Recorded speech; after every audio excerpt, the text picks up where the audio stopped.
Setiap kali berhubungan, suami istri ini dihukumi berzina. Kok bisa? Ini kisah nyata, bukan fiktif apalagi halu. Begini kisahnya. Beberapa bulan yang lalu, ada sepasang suami istri datang ke rumah gua buat ngaduin permasalahan rumah tangga mereka. Gua nggak sebut ini siapa ya. Yang jelas ini adalah aib dan gua harus menjaga nama baik orang-orang ini. Nah, permasalahan ini gua anggap udah serius banget deh. Pasalnya, suami istri ini datang dalam keadaan wajah yang kusut, kayak habis bertengkar suami istri gitu deh. Terus gua persilahkan masuk dan ngobrol-ngobrol dikit. Ternyata benar, mereka berdua baru selesai bertengkar hebat di rumah dan datang ke rumah gua buat mencari solusi. Nah, FYI, gua biasanya menjadi rujukan para tetangga dan kerabat buat mencari solusi rumah tangga. Ini mungkin karena mereka ngelihat gua sebagai lulusan S1 dakwah kali ya.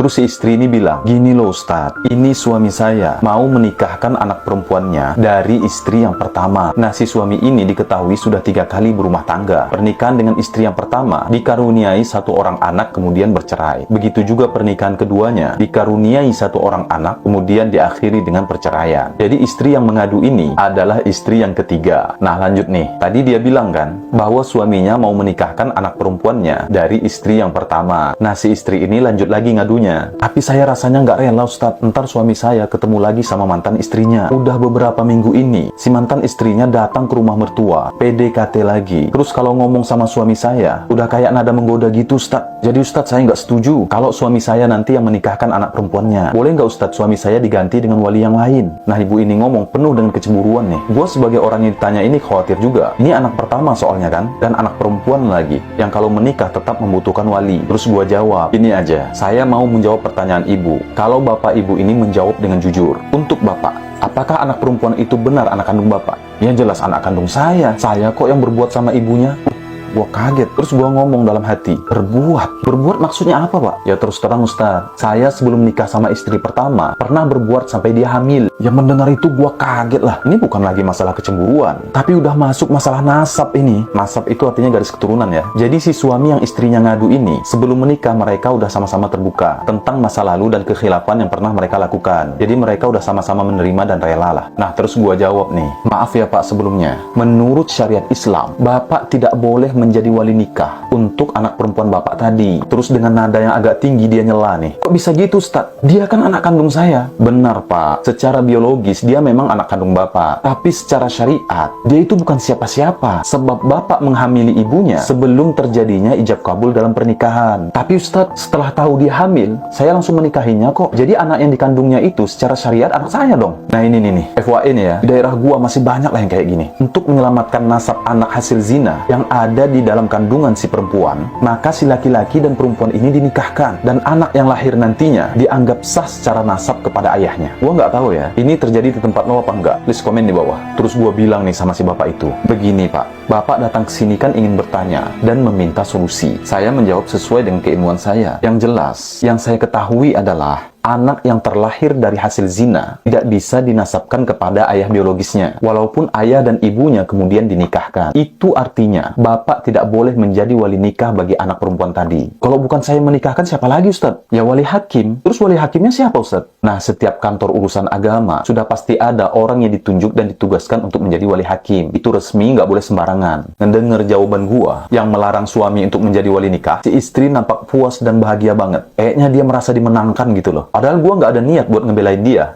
Nah, nggak lama setelah itu, mereka pun pamitan pulang. Dan gue lihat waktu itu, wajah si suami ini nampak tak puas. Dan berlalulah beberapa hari. Dan subhanallah, gue dibuat terkejut, geram plus sedih juga. Kan gue lagi makan nih sama istri. Biasalah ya, sambil makan, gue sama istri ngobrol-ngobrol nih. Terus gue nanya ke istri, nih, anak bapak yang waktu itu jadi nikah nggak sih? Istri gue jawab, jadi dong, udah nikah malah. Oh, alhamdulillah. Pakai wali hakim kan? Enggak. Hah? Kaget gue. Terus siapa walinya? Ya ayahnya sendirilah. Inna lillahi wa inna ilaihi raji'un. Pak Anu? Iya, Pak Anu. Astagfirullahaladzim. Kok bisa nih dengar-dengar bapak itu datang ke rumah salah seorang labai yang bernama Pak Anu. Jadi labai itu maksudnya tokoh agama. Dan di sini gua nggak sebutin namanya. Nah, Pak Labai ini yang membolehkan si bapak itu untuk menjadi wali nikah anak perempuannya dengan alasan anak perempuan itu adalah darah daging si bapak. Dan Pak Labai itu tahu bahwa anak perempuan tadi adalah anak hasil zina dari bapak ini. Astagfirullahaladzim. Padahal gua tahu banget Pak Labai ini bukanlah seorang ustadz, guru ataupun ahli agama yang pantas untuk menjawab pertanyaan-pertanyaan seputar agama. Dia diangkat masyarakat sebagai tokoh agama hanya karena pernah umroh dan hafal doa-doa di berbagai kegiatan keagamaan seperti sholat 5 waktu, doa pengurusan jenazah, nisfu Sya'ban, maulid, Isra Mi'raj, nuzul Quran, tahun baru Hijriyah, dan doa-doa yang lainnya. Hanya itu aja. Tapi masalah keilmuan dan menjawab pertanyaan-pertanyaan seputar agama, dia tidak dikenal memiliki background ke arah situ. Malah sebaliknya, di masa mudanya Pak Labai ini dikenal sebagai orang yang sibuk cari uang, bukan ilmu. Tiba-tiba udah tua diangkat menjadi tokoh agama, plus bisa ngeluarin fatwa lagi. Perlu diketahui kawan-kawan, haji dan umroh tidak bisa dihubungkan dengan banyak atau sedikitnya pemahaman seorang tentang agama. Toh umroh hanya 9-16 hari. Haji juga paling 40 hari. Dapat apa dari ilmu agama? Kecuali orang zaman dulu, mereka pergi haji, kemudian menetap di sana bertahun-tahun untuk belajar bahasa Arab dan menuntut ilmu agama kepada para ulama. Pulangnya jadi kiai. Wajar, sanad keilmuannya jelas. Lah ini, jadi kawan-kawan jangan sepelekan masalah ini. Anak hasil zina memang tidak bersalah, tapi kedua orang tuanya lah yang berdosa besar. Namun secara syariat, anak ini akan kehilangan beberapa hal. Yang pertama, anak ini tidak boleh dinasabkan kepada ayahnya. Misal nama anaknya Budi, nama bapaknya Eko. Jadi namanya Budi bin Eko. Gak bisa. Terus gimana? Misal nama ibunya Eka, maka nama anak ini adalah Budi bin Eka. Nasabnya disandarkan kepada ibunya. Kalau anak perempuannya bernama Ara, maka Ara binti Eka. Yang kedua, anak ini kehilangan hak waris dari ayah biologisnya. Jadi anak ini tidak ada hak sama sekali untuk mendapatkan warisan dari ayah biologisnya karena nasabnya sudah terputus. Yang ketiga kayak tadi, si ayah biologis tidak bisa menjadi wali untuk pernikahan anak perempuannya. Karena rukun nikah itu kan ada 5. Calon mempelai laki-laki, calon mempelai perempuan, wali bagi calon mempelai perempuan, 2 orang saksi, dan sirah yang meliputi ijab kabul. Jika salah satu dari rukun nikah ini tidak terpenuhi, maka pernikahannya secara syariat tidak sah. Dan apabila terjadi hubungan antara laki-laki dan perempuan tersebut, maka dianggap zina. Kasian kan?